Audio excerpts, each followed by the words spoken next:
I am so grateful to be here today, all the way from Brisbane, Queensland, Australia. Despite my family and friends thinking I was absolutely crazy for wanting to fly more than 18 hours to Montreal in my condition. But here I am anyway. I'm no stranger to facing the adversity of living with ALS, but it's moments like this that make the challenges so worth it. And who wouldn't want to be here, surrounded by such an amazing group, even if it took doubling down on my breathwork training to pass the altitude test to fly, as well as some very creative in-flight stretching techniques. When I was diagnosed with ALS in 2017, no one told me I'd be sitting on an international stage in front of an audience 7 years later, still fighting, still speaking thanks to a little help from AI, and still determined to live an awesome life. Sure, I've had to say goodbye to so much, but that hasn't stopped me from embracing every moment and pushing forward. Today, I'm excited to share my journey with you. Not just the struggles, but also the possibilities that still exist. Living with ALS is a roller coaster, and believe me, I've ridden every twist and turn. Through mindfulness, resilience, and a whole lot of love and support, I've discovered ways to navigate the cognitive, emotional, and physical challenges that come with this condition. If there's one thing I want you to take away from this session, it's that life with ALS isn't over. In fact, far from it. There are always new paths to explore, and I'm living proof of that. I was never one for being at a loss for words. But today, thanks to what us Aussies call motor neurone disease, it's a very different story. Using the power of eye gaze technology and text-to-speech AI voice generation software, I am able to share some of what I've experienced through my journey of living an awesome life with ALS. My symptoms started a year and a half before my diagnosis after a stumble up a few steps in a restaurant where I landed hard on my knee. Little did I know this innocuous event was just the beginning of my body and life unraveling. I might be sitting down most of the time now, but my life looked very different 7 years ago. I was a fit and active personal trainer, group exercise instructor, coach and professional speaker who loved traveling the world, running, burpees, cycling, basically anything that kept me on the move. My family and friends always described me as the type of person who has ants in my pants. For me, the issue started in my legs. I had a weird feeling of weakness and instability, the type that left me flat on my back after falling off my bike for no reason. It felt like my legs were refusing to do what I told them, and I just knew something wasn't right. Like so many who have traveled this road before me, my diagnosis was a long and drawn-out process. It was such a distressing and uncertain time as I searched for answers, trying to make sense of my worrying symptoms and deteriorating health.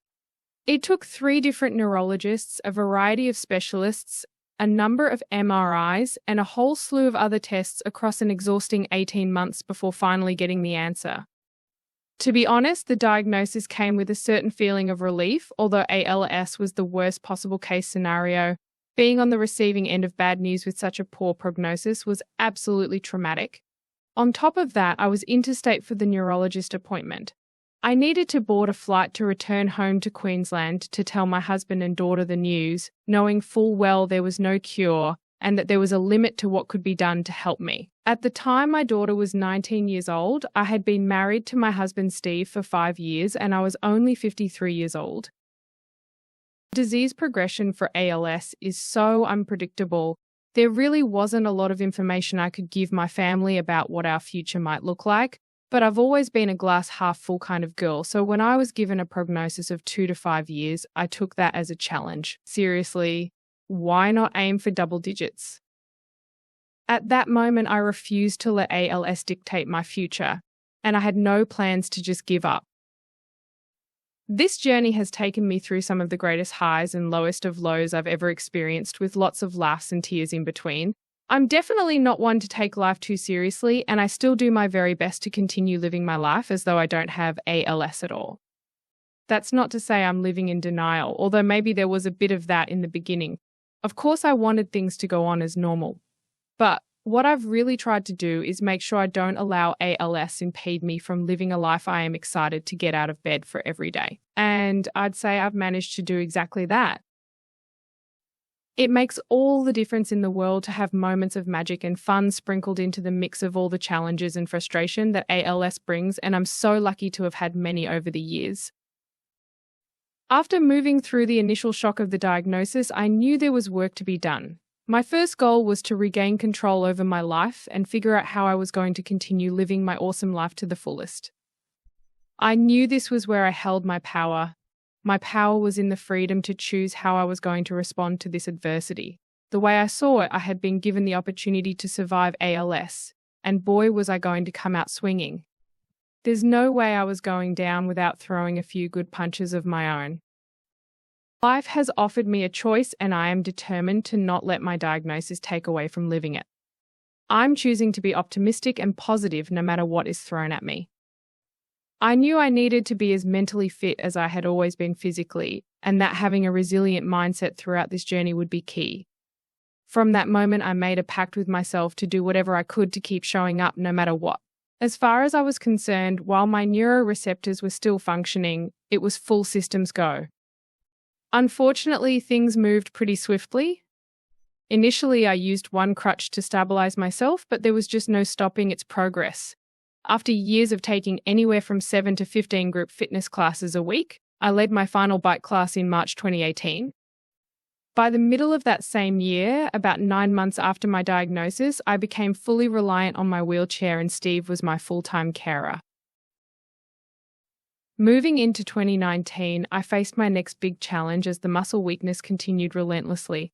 I was watching my independence slip away before my eyes as I began to lose the use of my arms. Thankfully, I was able to bring on additional support. Next to go was my voice. That was around October 2019.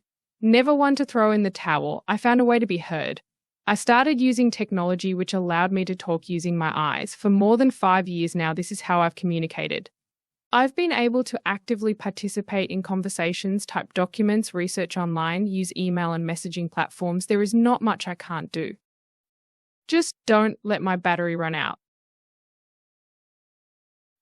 It has been hard to keep pace with my rapidly deteriorating body. For the past few years, I have been totally reliant on my support team to do everything for me, feeding me every meal, helping with emails, phone calls and texts, and taking me to appointments like hair and nails. But we all know it doesn't end there.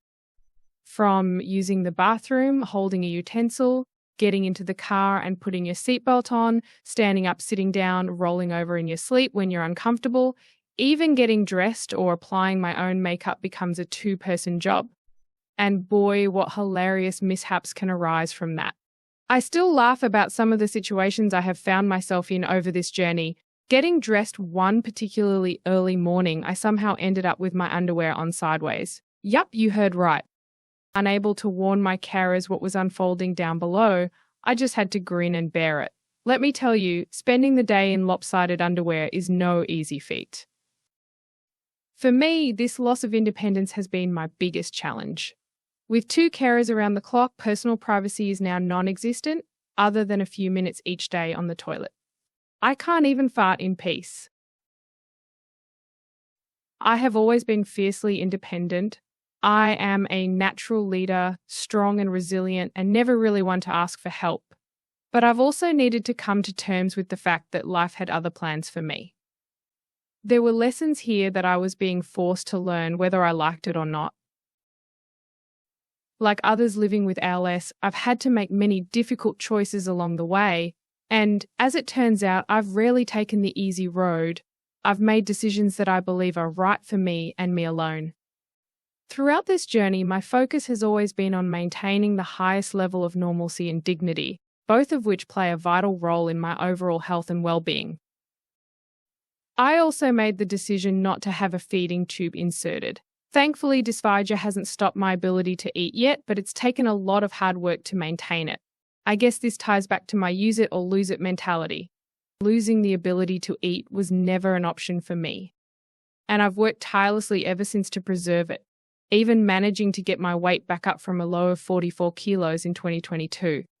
This has only been possible thanks to a rigorous schedule of daily rehabilitation, including jaw exercises, speech therapy, TENS machine treatments for the vagus nerve, neck and shoulders, along with a range of other interventions like nutrition, all which has helped me to keep going. As my weakness has progressed and my neck strength diminished, I've chosen not to use a tilt chair just yet. I realized it could offer me greater comfort, but in my mind, it would limit my ability to connect with those around me and look people directly in the eye. Right or wrong, I've worked hard to maintain an upright position. It's another goal I've set for myself, and the training and rehab needed to achieve it gives me a real sense of purpose in my day. 4 months back, my lung function was down to 26%. Determined to pass the altitude test so I could get approval to fly to Canada, I got to work on increasing deep breathing exercises in my rehab. And it worked. Not only did I pass with flying colours, but my lung function had increased 4% to sit at 30%. It's incredible to see my hard work pay off like that. But the harsh reality of living with ALS is that I would be completely immobilised if I wasn't surrounded by an incredible support team. Living with such vulnerability has been an extremely tough pill to swallow. But I am also acutely aware of, and grateful for, the privileged position I am in living in Australia with access to our National Disability Insurance Scheme NDIS and the level of support it has afforded me. So here I am in my 8th year, and I continue to see every day as an amazing accomplishment and proof that I can rise up in the face of adversity. I'm not saying being optimistic about life has been even remotely easy. I still get overwhelmed by sadness from what I see as being unfairly robbed of a future. But I've learned even with ALS, there is still so much joy to gain from life.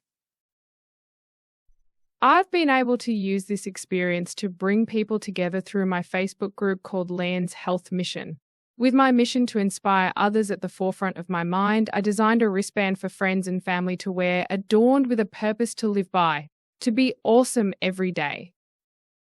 When I first came up with the concept, I really had no idea how far of a reach they would have, or how they would continue to bring me so much joy all these years later. I have chosen to focus on awesomeness every day, and through these wristbands, I've been able to inspire others to do some pretty awesome things as well. What a journey my wristbands have been on. I love seeing them travel far and wide, experiencing many countries and adventures. It's a real testament to how people choose life every day, living with awesomeness. So today I'd like to share with you some strategies I use which could help empower your clients through their own ALS journey. First and foremost, don't underestimate the power of the mind. Every day, life knocks at our door, presenting choices and offering possibilities. The secret lies in how we respond, because making choices with a positive and optimistic mindset has been proven to nearly always increase our chances of better outcomes. I face life-defining challenges on a daily basis, many of which I have no control over, but I don't feel powerless. I still have the freedom to choose how I respond to the adversities I face. I refuse to be defeated. Instead, I am choosing not just to survive, but thrive. My years of training taught me the importance of the mind-body connection well before I was confronted by my own terminal diagnosis. To fuel myself for optimal health and mindset, and to help me face my challenges head-on, I know good nutrition and exercise are essential. I prioritize eating well with a diet rich in whole foods, fruits, vegetables, proteins, and healthy fats to give me the energy to get through each day. I also continue to exercise every day, no matter what, just not quite the same way as I used to. Now, as a former personal trainer, my motto has always been move it or lose it. ALS didn't change that, it just added a twist. Sure, I've swapped burpees for breathing exercises and cycling for stretching, although I still spend plenty of time on my recumbent bike. Believe me when I tell you, I'm still able to get that endorphin high when I train. There's just a lot less jumping these days. Next, I refuse to let my diagnosis define or limit me. No matter how broken my body might be, my purpose and reason for living remains the same. I want my story and life to be a source of optimism, a reminder of how extraordinary we all are. And no matter what the circumstances, we all have the capacity to manifest awesomeness in our life. Just think, I can't even move my arms, yet I was offered the opportunity to toss the coin in front of a packed stadium at an AFL match last year. Nor can I speak, yet here I am before you today. I am adamant not to see ALS as a death sentence. I always focus on what can be achieved, not what can't. As a valuable part of someone's healthcare team, it's important for you to shift the focus away from the palliative nature of ALS. We should never forget that there is so much people living with ALS can still do, and your encouragement and optimism plays a vital role in our health outcomes. For me, even the smallest of wins is what keeps me going. It's crucial to continue setting goals and appreciating progress, no matter how minute. Recognizing that we can still achieve empowers us to live despite the challenges. Please celebrate our small victories with us. They provide us with a huge sense of accomplishment and optimism for what our future may hold. A positive and proactive team who is able to treat the person, not the disease, is paramount. Over the years, my team has been incredible in understanding my individual needs and thinking outside the box for solutions. When I was losing strength in my neck, we tested so many ideas and contraptions in an effort to maintain my head position. After a lot of trial and error, my husband came up with the idea to secure pantyhose around my headrest to maintain my position comfortably. That's innovation for you. Even my neurologist is now recommending this intervention for others living with ALS. The truth is, each of us living with ALS is as unique as a fingerprint. Sure, we're dealt the same diagnosis, but how we respond, well, that's where the magic happens. I want to be treated like Leanne, the determined, energetic, slightly rebellious, won't take no for an answer optimist, not just the patient with ALS. For me, that makes all the difference in the world. Fostering independence is crucial for people living with ALS, so I always value activities that promote it. Even after I've lost the capacity to do certain things myself, I don't give up. For example, my carers still place a fork and cup in my hand to eat and drink, promoting my brain to think that I can still do it myself. I continue to work to activate and train my muscles every day, even the smallest of muscles in my neck. As part of my therapy, my speech pathologist has employed a neckline slimmer device.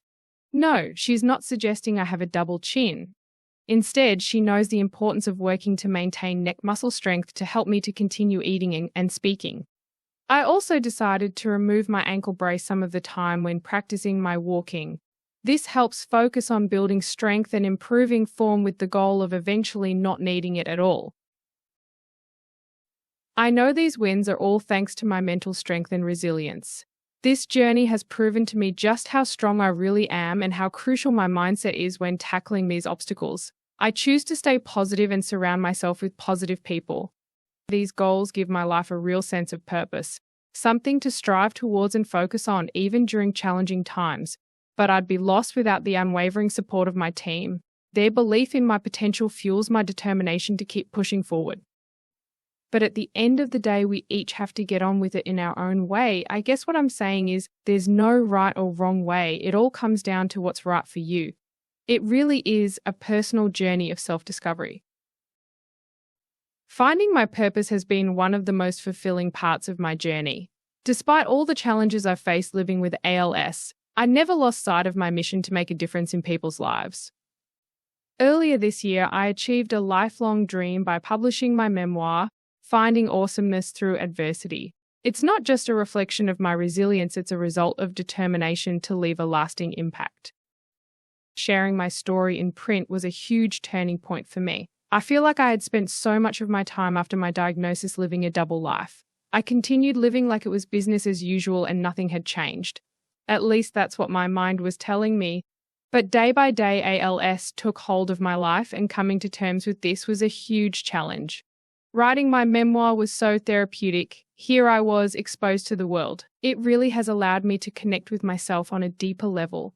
And from there, it has then allowed me to inspire others to find their own strength and potential, no matter what obstacles they face on their way. Some days happiness can feel impossibly out of reach. As healthcare and service providers to those of us living with ALS, you play an instrumental part in patients' well-being. Helping your patients to build a positive mindset, find their purpose, and maintain a meaningful life will be fundamental to your success to drive positive health outcomes. Even being able to identify little things that might make their day, like flowers on the table, a walk in nature, or calling a friend. I guarantee this will have immeasurable benefits to your patients' emotional and physical well-being.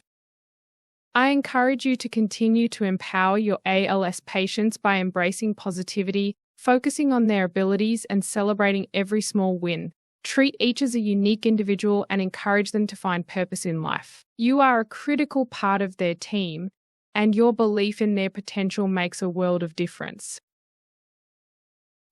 That brings me to the end of my presentation today. I am honoured to have been invited here, and being able to give back to the ALS community brings me a deep sense of purpose and fulfilment. My hope is that through my advocacy with Fight MND, MND Australia, and more recently for the International Alliance of ALS, as well as my work on various committees, I can provide a voice of lived experience to advocate for all of us around the world living with ALS. I have one final reminder, regardless of anyone's situation, whether you are living with ALS or not, I want to encourage everyone to strive to be awesome every day. Thank you for your unwavering dedication and support of those of us living with ALS.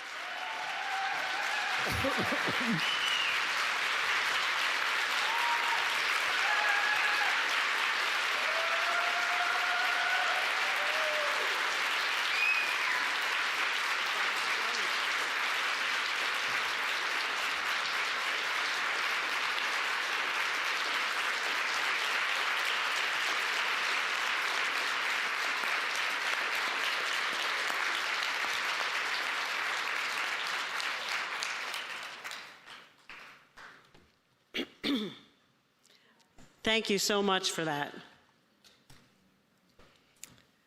You really, truly do manifest awesomeness. Yeah.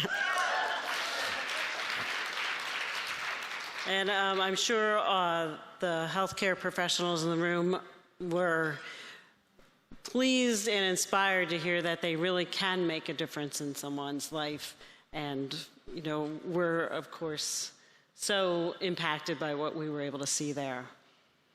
I am guessing there's going to be some questions. I'm going to answer them. Everyone's, oh, all the way over there is one. Right here is one. Maybe online is. Hi, Leanne. Jen DiMartino from ALS One in Massachusetts. I just want to say you're amazing and, yeah, just incredibly awesome, as are your caregivers and your entire team. My question is simple. Is your video anywhere that can be shared to inspire others? Well, that wasn't one of the prepared questions.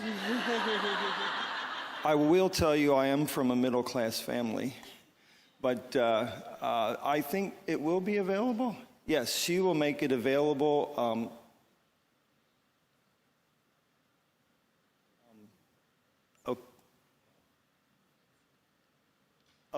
If you want that, you can come speak with Leanne afterwards. I'm sure it'll be up on one of her websites. Or the best thing to do is to join Leanne's Health Mission on Facebook, because she'll put everything up there that she does. So awesome. Down here, Kathy? I have kind of a strange question. There's a lot of your pictures that you were using equipment, like somebody was biking and your wheelchair was sitting on the bike, that kind of stuff. Is that stuff you guys built yourself, or is it something that's available through other communities or through your healthcare services?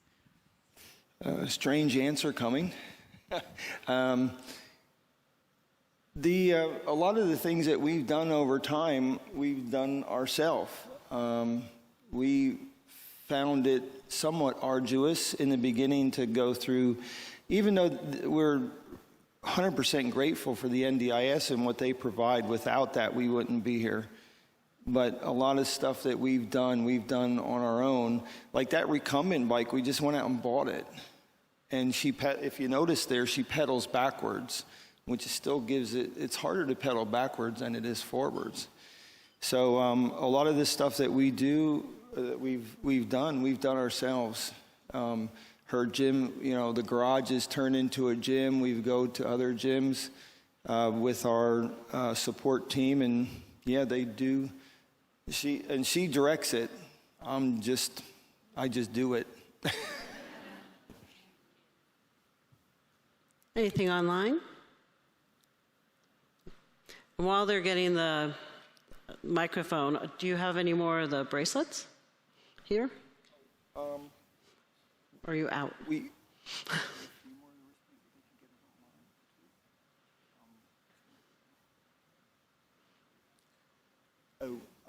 Okay, I'll answer this question. Anyway, we do have a few available here. She bought some. However, if you want some wristbands, like I said, the best thing to do is go to Leanne's Health Mission, just like that page, follow it, and somewhere on leannesklavenitis.com, I remember we were selling the wristbands, so look out for that. And if not, go to leannesklavenitis.com. And I never know why she didn't want Spangenberg. Geez. And then you can contact her and we can get you some wristbands. We have plenty of them to travel around the world. Okay, so we don't really have any questions online, but we definitely have a lot of love, Leanne. So first, you're being called a rock star. So I think you should adopt that as your tagline. And then Marcella is saying, Leanne, it's because of incredible pals like you that we, as allied health professionals, are inspired to do what we do. You teach us more than we could ever imagine. Philip in Kenya is saying that you're an inspirator to the last. And Orlando in Colombia says, awesome, Leanne, you inspire everyone. So there's a lot of comments about how fantastic and inspiring you are. And Amber is saying that thanking you, and it renews her commitment, which is really awesome to read. And Philip is making sure that we gave you a standing ovation. And I assured him that we did. Thank you so much. Oh, sorry, one more, sorry. And Patricia is saying, or Patricia, sorry. Okay, hold on. She's saying it's a pleasure to know you. And yes, there's a question from Helen here who says, do you think exercise is a reason you have done so well?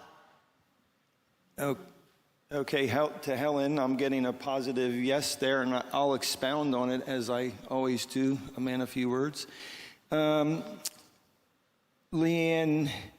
well, you know, I can't. She got me to lose 37 kilos when I first met her, so I left that all behind. So her fitness before the diagnosis was key, and that's what's it's a contributing factor to why she's still here today. But if she would have stopped, that would have been bad.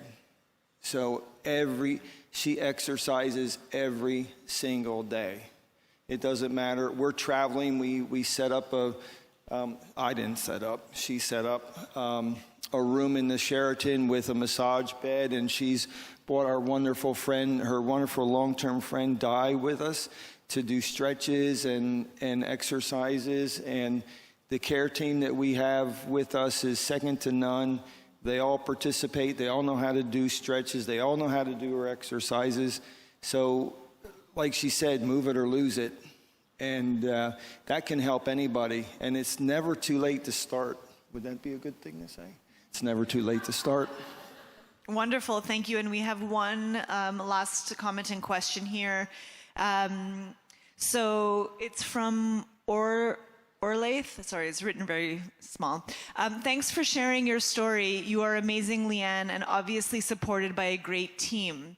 What gives your carers strength 7 years into this journey?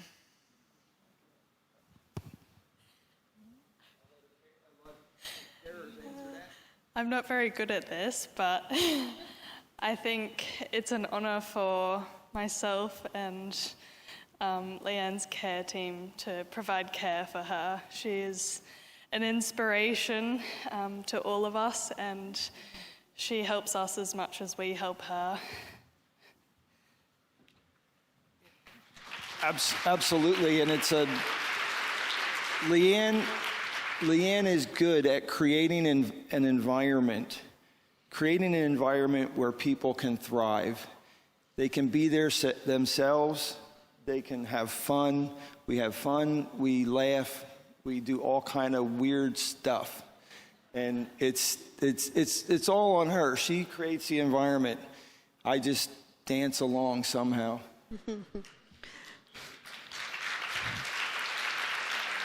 Dave? Hi, David Busek, a patient fellow. One of the things that worries me that scares me the most is the thought of losing my voice. And people like you who are able to thrive in the world without a voice and find ways to do that are, for me, inspirational. But I also wanted to see if you can give any thoughts on people who are following in your footsteps, so to speak, and the people who are supporting them about how to prepare your mind and your technology for living without a voice. Okay, yeah. My quick answer to that is don't make it part of don't attach it to your identity so strong that it really crushes you. I think Leanne has her identity is amazing, and we talked about banking her voice and such, but she was doing too much other stuff. We were tripping around Europe. We were doing all kind of stuff. I was trying to keep up with her in the wheelchair. And for the people that are following in her footsteps, don't be afraid of the future, because the future will come no matter what you do. It's just your reaction to it. Her reaction to the future is, I'm going to embrace this. We don't fight him. We don't use the word fight MND necessarily in our life. We embrace health. The positive, it's the other side of the coin. We're not fighting anything. We're embracing our lives. We're doing what we need to do. Don't fear the future. Live in the present. And on that, I think we're going to have to end this. I know we'd love to have you guys stay up here and keep talking. He has to say one more thing. I do, because you don't understand. You're late to a meeting. You're late to a group meeting. It's 10 push-ups. I forget to say something up here. It's 10 push-ups. So it's on. If you would like to have a chat with Leanne, we are over at the table where TJ and Di are awesome people. That's where we are, and Leanne would love a chat. She loves to chat. And I'm just a shy husband. So that's it. Thank you.